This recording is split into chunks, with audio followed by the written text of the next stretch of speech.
ఈరోజు దేవుని వాక్యం పునీత లూకా గారు రాసిన శుభవార్త 1వ అధ్యాయము 39వ వచనము నుండి 56వ వచనము వరకు. ఆ దినములలో మరియమ్మ యూదయ సీమలో పర్వత ప్రాంతమున గల ఒక పట్టణమునకు త్వరితముగా ప్రయాణమైపోయెను.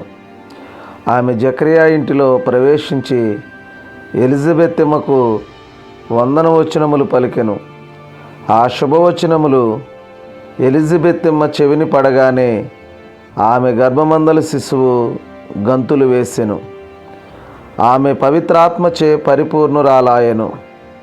పిమ్మట ఎలిజబెత్తెమ్మ ఎలుగెత్తి ఇట్లనెను, స్త్రీలందరిలో నీవు ఆశీర్వదింపబడిన దానవు, నీ గర్భఫలము ఆశీర్వదింపబడెను. నా ప్రభు తల్లి నా యొద్దకు వచ్చుటకు నాకు ఎలాగూ ప్రాప్తించెను? నీ శుభవచనములు నా చెవిని సోకగానే నా గర్భమందల శిశువు ఆనందము చే గంతులు వేసెను. ప్రభు పలికిన వాక్కులు నెరవేరినని విశ్వసించిన నీవెంత ధన్యురాలవు. అప్పుడు మరియమ్మ ఇట్లు పలికెను, నా హృదయము ప్రభువును స్తుతించుచున్నది, నా రక్షకుడైన దేవుని యందు నా ఆత్మ ఆనందించున్నది. ఏలయనా ఆయన తన దాసురాలి దీనావస్థను కటాక్షించెను. ఏలయనా సర్వశక్తిమంతుడు నా ఎడల గొప్ప కార్యములు చేసెను. ప్రభు పట్ల భయభక్తులు కలవారి మీద ఆయన కనికరము తరతరముల వరకు ఉండును. ఆయన తన బాహుబలము చూపి అహంకారుల దురాలోచనలను అధిపతులను ఆసనముల నుండి పడద్రోసి దీనులను లేవనెత్తెను.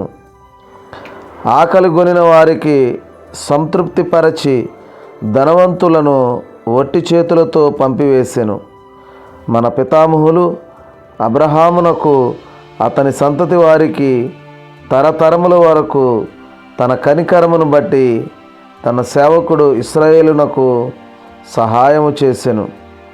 మరియమ్మ 3 మాసములు ఎలిజబెత్తెమ్మతో ఉండి పిమ్మట తన ఇంటికి తిరిగిపోయెను. ఇది క్రీస్తుని సువిశేషము.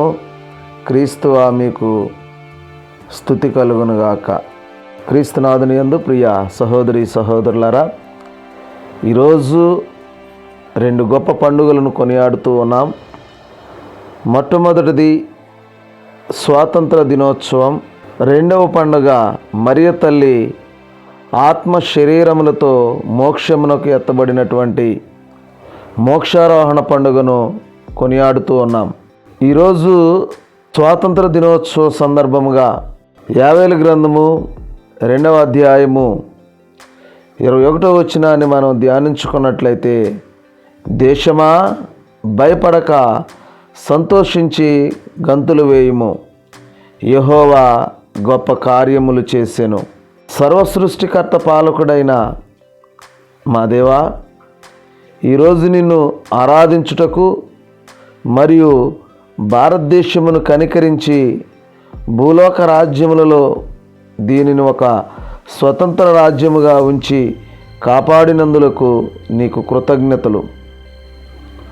అనేక మంది దేశ నాయకులు త్యాగ ఫలితముగా 1947 ఆగస్టు 15వ తేదీన మన దేశమునకు స్వాతంత్రం వచ్చింది.